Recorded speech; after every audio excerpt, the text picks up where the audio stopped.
Punks vs. Zombies by John Cronshaw. Episode 41. Chapter 89. The van trundled down the muddy track, headlights stabbing through the sheets of rain. Tommy leaned forward, peering out into the storm-lashed night. Dark shapes loomed on either side, trees thrashing in the wind. A flash of lightning illuminated a weathered sign. Harris Farm. The letters were faded, the wood rotting at the edges. The track opened up into a gravel yard, a farmhouse hunched at its center. To the left, a large barn sagged beneath the weight of years, its paint peeling in long, curling strips. Zero brought the van to a halt, the engine idling. He turned to face the others, his expression grim. This place looks deserted, but we can't afford to take chances. Tommy and I will do a perimeter check, make sure it's clear. The rest of you stay put and keep your eyes peeled. Tommy grabbed his bat and slid out into the rain, the water cold against his skin. He hunched his shoulders against the downpour, squinting into the darkness as he fumbled with his flashlight. Zero appeared at his side, rifle at the ready. He jerked his chin towards the barn. That's our best bet for shelter. Sturdy walls, defensible entrance. We should check there first. Tommy nodded, his eyes scanning the shadows. Wind howled around them, driving the rain in stinging sheets. Every rustle, every creak set his nerves jangling. It would be all too easy for a shambling figure to slip from the darkness to catch them unawares. They approached the barn, Tommy's bat raised, Zero's rifle held low and ready.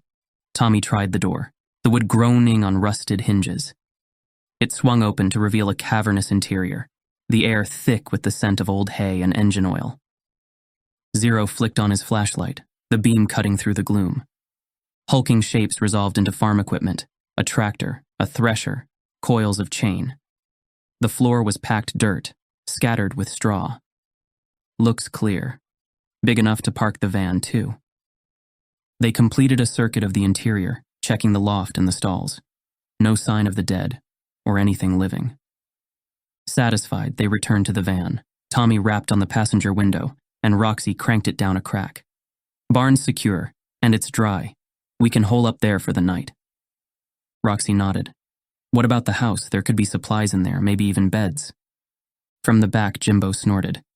Yeah, or a pack of cannibal hicks just waiting to turn us into jerky. Roxy shot him a glare. We're in the middle of nowhere, Jimbo. Who exactly do you think is out here? I don't know, Rox. That's kind of the point. Better safe than turned into people burgers is all I'm saying. Tommy chewed his lip. His body ached for a real bed, for a chance to be warm and dry. But Jimbo had a point. I don't like it. Too many unknowns. We stick to the barn, at least for tonight. Zero nodded his agreement. Tommy's right, we're exposed enough as it is. No sense taking extra risks. Roxy sighed. Fine, let's just get inside before we all drown. Zero hopped back into the driver's seat and eased the van into the barn. Tommy and Jimbo wrestled the door shut behind them, securing the rusty latch with a loop of chain. The others piled out of the van, grabbing their packs and supplies. Tommy helped Jimbo and Roxy unload the sleeping bags and mats from the back. I'll take some of those up to the loft, Roxy said, gathering an armful of bedrolls. She headed for the wooden ladder leaning against the loft opening and began climbing up. Tommy climbed the rickety ladder to the hayloft, his bat slung across his back. The rough wood creaked under his weight. At the top, he paused, breathing in the musty scent of old hay and dust. The loft was a large open space, the floor covered in a thick layer of straw.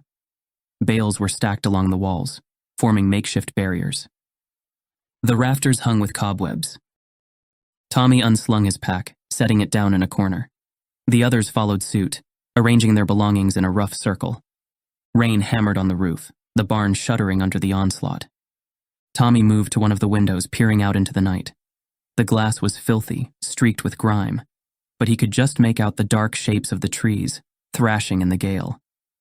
He shuddered, turning away, his skin prickled, every nerve thrumming with tension. Behind him, the others were busy hanging their wet clothes on a length of chain Zero had strung between two posts. Shirts and jeans dripped, the fabric heavy with rain. Layla sat apart from the rest, huddled against a bale, her knees drawn up to her chest, her eyes distant, unfocused. Tommy crossed over to her, crouching down at her side.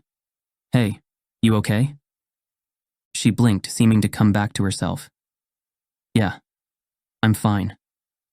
He reached out, laying a hand on her arm. Talk to me, Lay. What's going on in that head of yours? She shrugged, not meeting his eyes.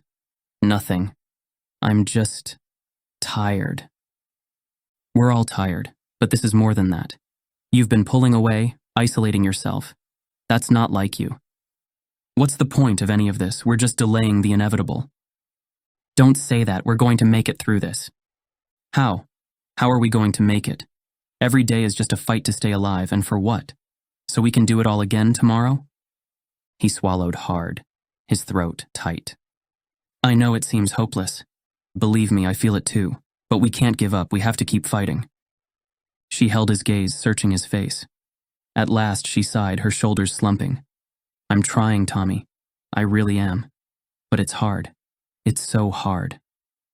He pulled her into a hug, feeling the way she trembled against him. I know, but you're not alone, Lai. Remember that. She clung to him, her face pressed into his shoulder, as the barn groaned and shuddered. This place isn't going to hold forever, Zero said. We need to shore it up, make it as secure as we can. Tommy pulled back from Layla, meeting Zero's grim gaze. What do you suggest? Zero jerked his chin towards the stacked bales. We use those to block the windows, the doors. Create a barrier between us and whatever's out there. Tommy nodded. The loft, too. We can pull up the ladder, make it a last line of defense. Roxy stirred from where she sat, her shoulder pressed against Jimbo's. What about escape routes? If they breach the barn, we need a way out. Zero considered, his eyes scanning the loft. There's a window at the back, leads out onto the roof. We secure a rope. We can use it to rappel down if needed. And then what? Jimbo asked. Where do we go? We're miles from anywhere. We cross that bridge when we come to it, Jimbo, Roxy said. Right now we focus on getting through the night. Jimbo sighed. One night at a time. Guess that's all we can do, huh? Tommy got to his feet, squaring his shoulders. All right, let's get to work. Zero, you and Jimbo start on the windows. Roxy, you and Layla see what you can do about that ladder. I'll take the door. They split up, each to their appointed task. Tommy crossed to the loft door, studying the heavy planks, the rusted hinges.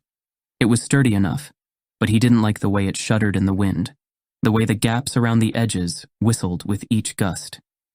He set his shoulder to a nearby hay bale, grunting with effort as he shoved it into place. The straw scratched at his skin, the dust tickling his nose, but he ignored it. He worked methodically, building a wall around the door, a barricade against the night. It might not hold back an attack, but it would buy them some time. As he worked, his mind wandered, spinning out scenarios, contingencies. If the dead breached the barn, if they were overwhelmed, what then? Where would they go? How would they survive?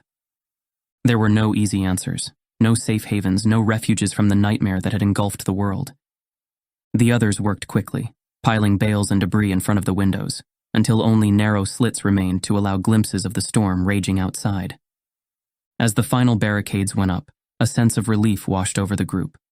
For tonight at least, they would have a relatively secure shelter from the elements, and any threats. Zero rummaged through their supplies, producing some cans of beans and a packet of potato chips. Feast fit for a king. They gathered around, opening the cans and passing them around to share the cold contents. No one complained. After eating, they sorted out their sleeping arrangements in the loft. The thin bedrolls and musty hay bales didn't make for the most comfortable beds, but at least it was dry. I'll take first watch, Tommy said. I managed to grab a couple hours sleep in the van. The others nodded, too exhausted to object. One by one they bedded down amid the hay, pulling jackets and blankets up tightly against the drafts. Tommy settled back against the wall, his bat within easy reach, and prepared to keep vigil. The sounds of the others' breathing soon joined the patter of rain, as Roxy, Jimbo, Layla, and Zero drifted off to sleep. Chapter 90. Tommy sat in the hayloft, his back against a bale. The others slept around him, their breathing slow and even, punctuated by the occasional snore from Jimbo. His mind raced, and beneath it all a constant gnawing craving, an itch beneath his skin, a dryness in his throat. He needed a drink, just one to quiet the screaming in his head, the images that flashed through his mind every time he closed his eyes. He pushed to his feet, pacing the length of the loft. The boards creaked under his weight, the sound loud in the stillness. He froze, glancing at the others, but none of them stirred. He crept to the ladder, peering down into the darkness below. The van sat where they'd left it. He knew what was in there, tucked away in the back, a bottle of whiskey. Just one sip, just enough to keep the shakes at bay to dull the constant aching fear. He climbed down the ladder, his heart pounding. He reached the van, trying the handle. Locked. Of course it was. Zero was too cautious, too paranoid to leave it unsecured. Tommy cursed under his breath, his hands shaking as he patted his pockets, searching for the keys. Nothing. Zero must have them. Tommy's gaze fell on the cracked window, the glass spiderwebbed with fractures. It would be so easy to break it, to reach inside and grab the bottle. Just a quick smash, a moment of pain and then relief. He raised his fist, his breath coming hard and fast. Tommy? He spun to find Jimbo at the foot of the ladder, his face shadowed, his expression unreadable. What are you doing? Tommy swallowed. I needed some air. Jimbo cocked his head, his eyes flickering to the van, the raised fist. And that involves breaking into the van because... Tommy flushed. It's none of your business, Jimbo. Just go back to sleep. Jimbo sighed, scrubbing a hand over his face. Tommy. We've talked about this, dude. I'm not going to let you do this to yourself. Do what? I'm not doing anything. Then why are you creeping around in the middle of the night trying to score a drink? Tommy's shoulders slumped. I need it, man. I can't handle this. The constant fear, the not knowing. It's eating me alive. Jimbo nodded. I get it, but this? He gestured to the van, the broken window. This isn't the answer. It's never the answer. Tommy laughed. Then what is? What's going to make this better? Because from where I'm standing, there's no end to this. No way out. Jimbo stepped towards Tommy, laying a hand on his shoulder. Come on, let's go back up. We can talk about this. Tommy hesitated, the urge still thrumming through his veins. But he nodded, allowing Jimbo to steer him back to the ladder. They climbed in silence, the only sound the creaking of the rungs, the distant moan of the wind. At the top, Jimbo settled against a bale, patting the straw beside him. Take a seat, dude. Tommy sank down, his legs folding underneath him. He picked at a loose thread on his jeans, not meeting Jimbo's eyes. I'm sorry.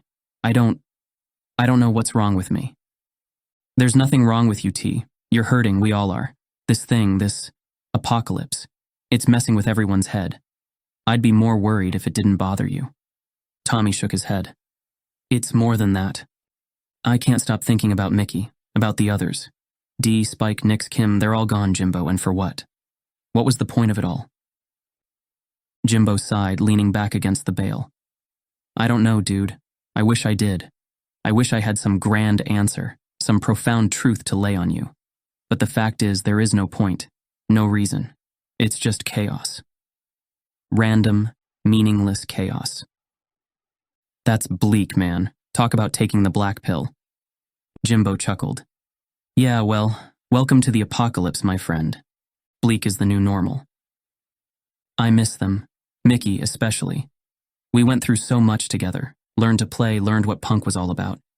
He was my best friend, Jimbo, my brother. He looked down at his hands. I can't help blaming myself.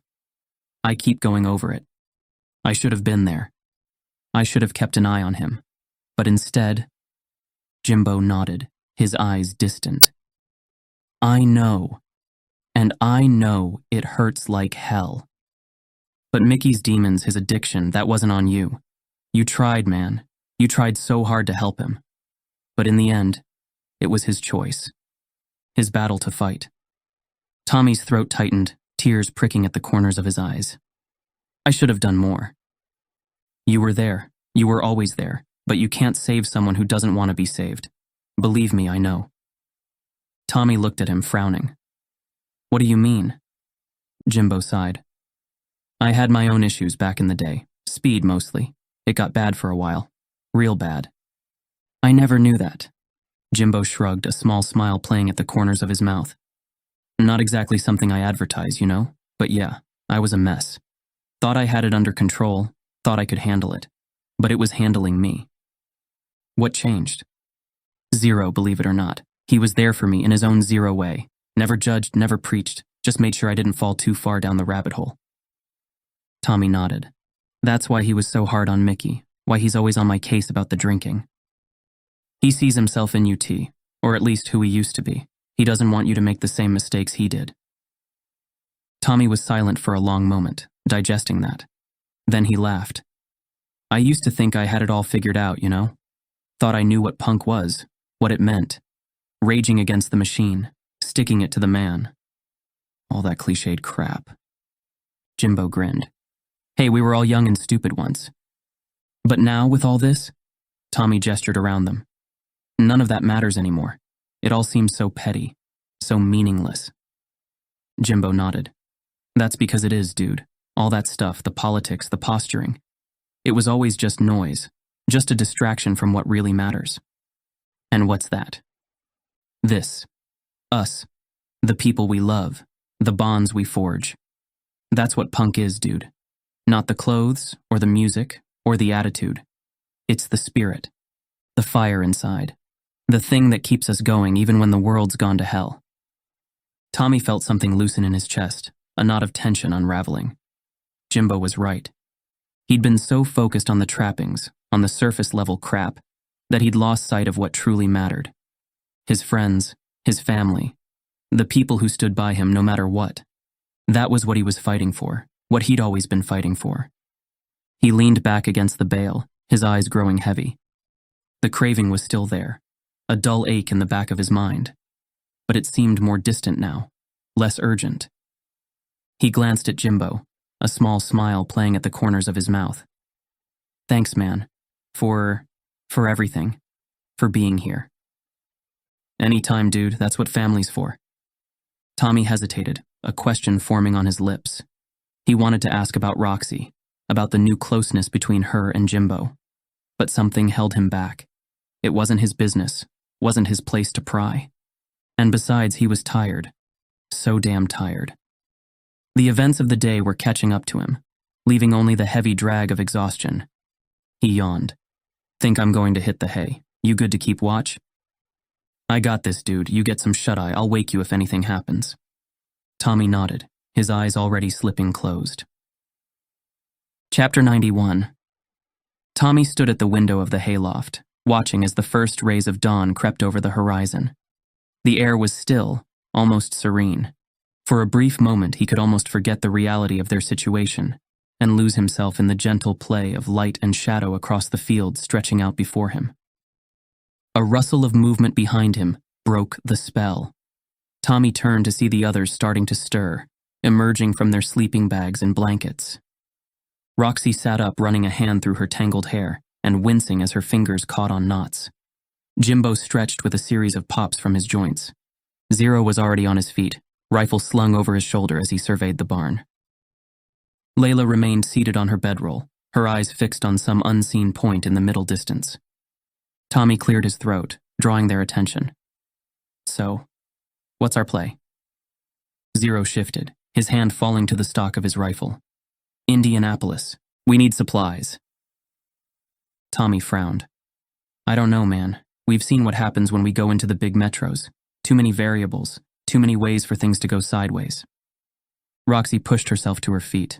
We can't keep running on beans, Tommy. Sooner or later, we're going to have to take a risk. A calculated risk. Tommy shook his head. Not a suicide mission. She crossed her arms. So what do you suggest? We just keep wandering, hoping we stumble across a fully stocked Walmart in the middle of nowhere. No, but I think we need to be smart. Scout the outskirts first, get a feel for what we're walking into. If it looks bad, we keep moving. Jimbo nodded.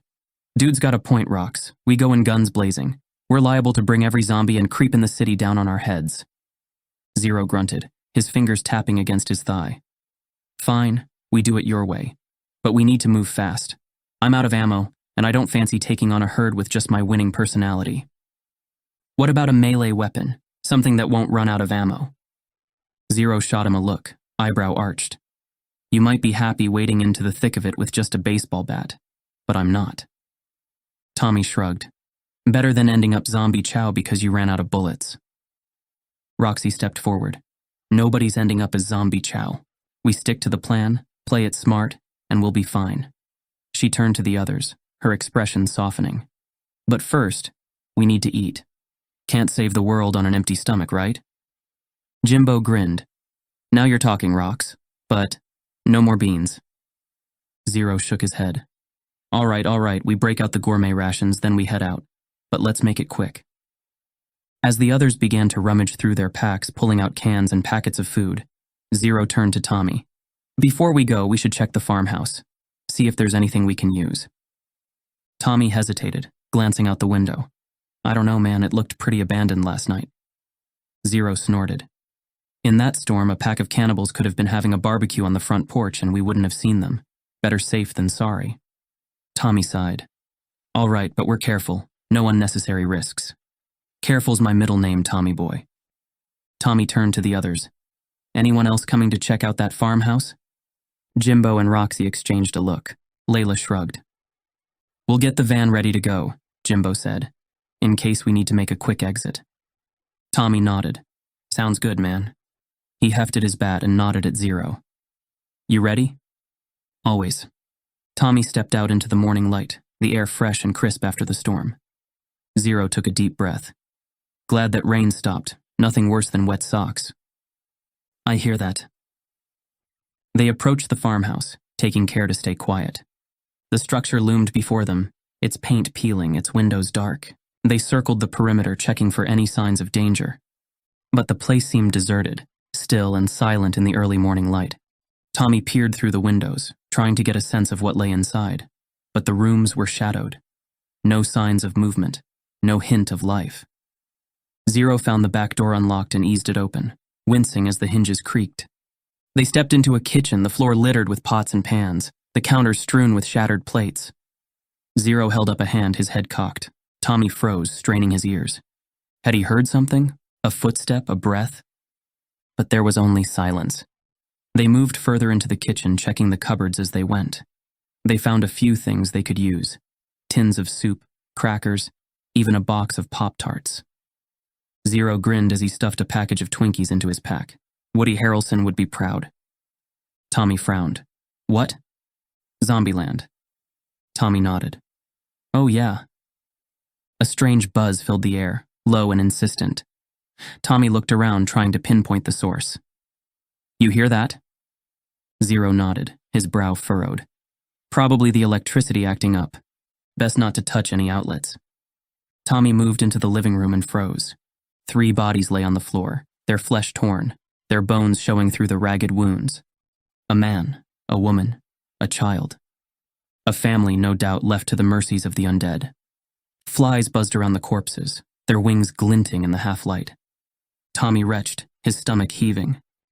Zero stepped over the bodies, his face set in a grim mask. He picked up a shotgun that lay near the man's outstretched hand, checking the chamber. Empty. He looked around, his eyes scanning the room. No ammo, but we should take it anyway. Never know when it might come in handy. Tommy nodded, not trusting himself to speak. The sight of the child, its tiny body broken and torn, shook him to his core. He tried not to think about Sean. Zero moved towards the stairs, his rifle at the ready. Tommy hesitated, his skin crawling. I don't know, man. Maybe we should just go. Zero shook his head. We need to be thorough. There could be more supplies upstairs. Tommy sighed, but followed, his bat clenched tight in his fist. They checked the bedrooms, the bathroom, even the attic. They found a few more useful items. Shampoo, soap, a bottle of bleach. Zero grabbed a couple of pillows, stuffing them into his pack. As they made their way back downstairs, Tommy paused, looking back at the bodies on the living room floor. What should we do about them? Zero shrugged. Nothing we can do. We don't have time for a proper burial, and a fire would just attract attention. Tommy nodded, his throat tight. It felt wrong to just leave them there. But Zero was right. They had to think of the living, not the dead. He stepped out into the sunlight, blinking in the sudden brightness. The others were waiting by the van, their faces tense. Any luck? Roxy asked. We found some supplies, but no trouble. Good. Let's load up and get out of here. They piled into the van, Roxy taking the wheel. As the engine rumbled to life, Tommy looked back at the farmhouse, silent against the brightening sky.